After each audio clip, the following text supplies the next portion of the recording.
Bonsoir. Aujourd'hui, évidemment, nous allons parler, je veux dire, de la Renaissance africaine.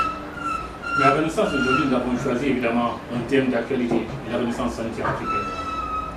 C'est vrai, en Afrique, évidemment, on a toujours connu, je veux dire, des maladies, jusque-là, traditionnelles ou classiques, évidemment. J'ai parlé, évidemment, des maladies, je veux dire, élémentaires, telles que le choléra, évidemment. Des maladies parasitaires, évidemment, telles que le paludisme, la trypanosomiase, évidemment, qui sont, je veux dire, spécifiques, évidemment, à la zone intertropicale. Évidemment, au-delà de ces maladies, évidemment, qu'on dit saisonnières, comme le paludisme, voilà, évidemment, aujourd'hui, l'Afrique, comme le reste du monde d'ailleurs, est confrontée, je veux dire, au danger du coronavirus. C'est vrai, vous allez me dire, l'Afrique garde toujours ces maladies contagieuses, évidemment, que nous avons connues, que nous connaissons encore, telles que la tuberculose, la fièvre jaune. Mais aujourd'hui, je veux dire, au-delà même de ces maladies, évidemment, et du cas du sida, qui, je veux dire, dans les années 2006-2007, avait contaminé, je veux dire, plus de 10% de la population active, je veux dire, dans la zone australe du continent. C'est le cas de l'Afrique du Sud, c'est le cas de la Mozambique. Aujourd'hui, évidemment, l'apparition du coronavirus, comme nous l'avons vu, évidemment, une maladie apparue en Chine et qui, je veux dire, en quelque temps, je veux dire, s'est disséminée, propagée, je veux dire, avec une telle grandeur ou ampleur dans le monde, évidemment, nous pousse, évidemment, à parler de ce sujet. Le coronavirus, voilà. Évidemment, on a dit le coronavirus est dû, évidemment, à un virus, évidemment, d'où le nom, le coronavirus. Exactement, évidemment, comme nous l'avions déjà dit. Le virus, en fait, pour ceux qui ne savent pas, évidemment, en médecine, on dit que voilà, c'est de la taille du nanomètre. Voilà, le mètre de 10 puissance moins 9 mètres. Évidemment, si l'on compare à d'autres microbes, tels que, je veux dire, la bactérie, évidemment, voilà, qui est de l'ordre de 10 puissance moins 6, évidemment, bon, responsable de maladies, évidemment, telles que la tuberculose dont je viens de parler avec bacillocoque. Évidemment, donc, le coronavirus est de petite taille si l'on compare, évidemment, à d'autres microbes, voilà. Mais je veux dire, sa petitesse, évidemment, n'a pas fait de lui, je veux dire, le mot est dangereux. Évidemment, aujourd'hui, sur la planète Terre, évidemment, on dit que c'est l'une des maladies les plus dangereuses, ce n'est pas la première, évidemment, avec Ebola, évidemment, qui avait sévi pendant plusieurs années, je veux dire, en Afrique centrale et en Afrique de l'Ouest. Aujourd'hui donc, voilà, le coronavirus né en Chine s'est propagé dans les 4 coins du monde. Évidemment, les chiffres le montrent, je veux dire, avec les mortalités. Si on se réfère seulement à la journée d'hier, évidemment, on te parle de plus de 900 morts en Italie, plus de 140 morts, comment en Iran. Évidemment, les États-Unis sont touchés, je veux dire, les autres pays de l'Europe sont touchés, sans les épargner l'Afrique. Aujourd'hui, hier plutôt, on disait que le Sénégal avait 105 cas, l'Afrique du Sud comptabilisait ses 2 premiers cas et instaurait évidemment à l'image des autres pays contaminés ce qu'on appelle un couvre-feu. Ça nous pousse quand même à réfléchir davantage sur cette maladie. Parce qu'évidemment, le problème de santé s'impose, je veux dire, dans nos États. Qu'est-ce qu'il faut faire? Comment agir? Je veux dire, comment limiter ou comment se soigner, je pense, de cette maladie.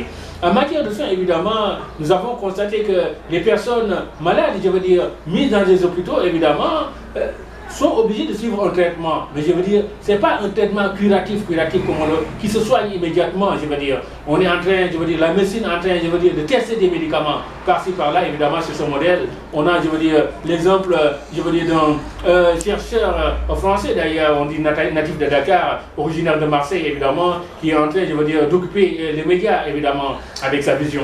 Mais je veux dire, avec le coronavirus, il faut être clair. Nous disons que le seul moyen, je veux dire, de s'en échapper, évidemment, c'est que les personnes malades doivent partir au niveau des centres de soins, que ce soit les hôpitaux, que ce soit évidemment tout centre de soins, au moins qu'ils soient traités, voilà, mis en quarantaine, c'est une évidence, qu'ils soient éloignés, je veux dire, des restes, je veux dire, des personnes qui ne sont pas malades. Mais je dis aussi, au-delà même des malades, je veux dire, c'est les familles des personnes malades qui doivent être mises en quarantaine, je veux dire, isolées, exactement. Parce qu'évidemment, une possibilité de contagion, voilà, même si les signes ne sont pas encore apparus, n'est pas à écarter.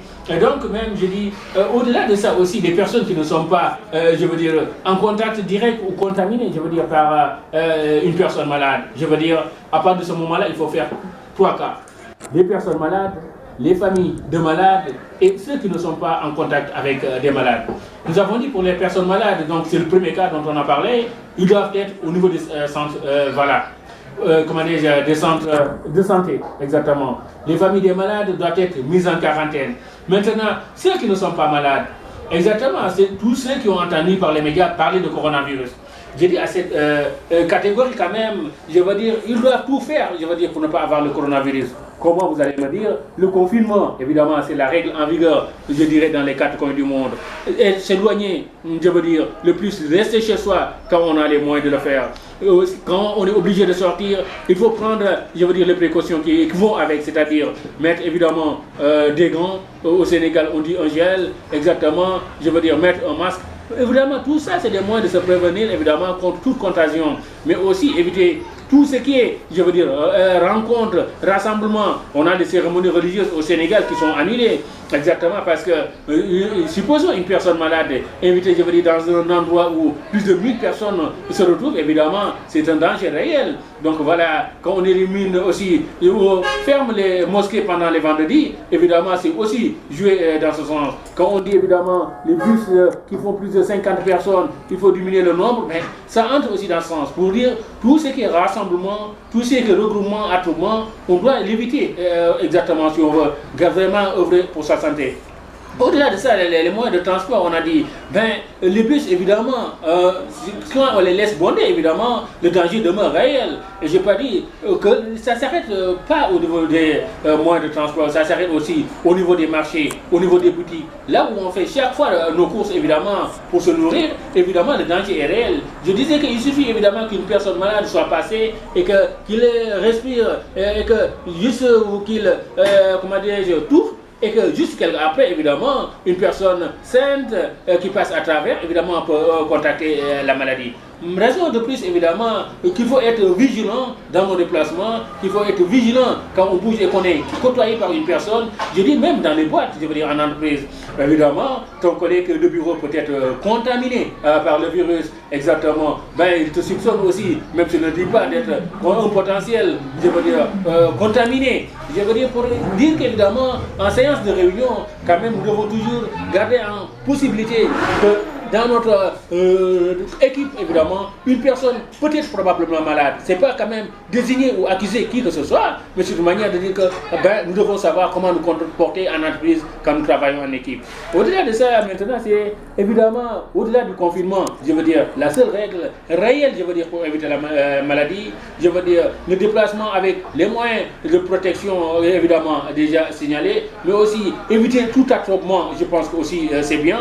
Et donc, évidemment, tout ça, c'est des moyens, je veux dire, que nous devons avancer davantage en matière de précaution de la maladie, parce que jusque-là, un remède réel n'est pas encore trouvé. Je donne le cas de l'Italie, évidemment, pour dire que le coronavirus est vraiment dangereux. Et évidemment, nous devons tout faire pour se protéger. Voilà, je vous remercie.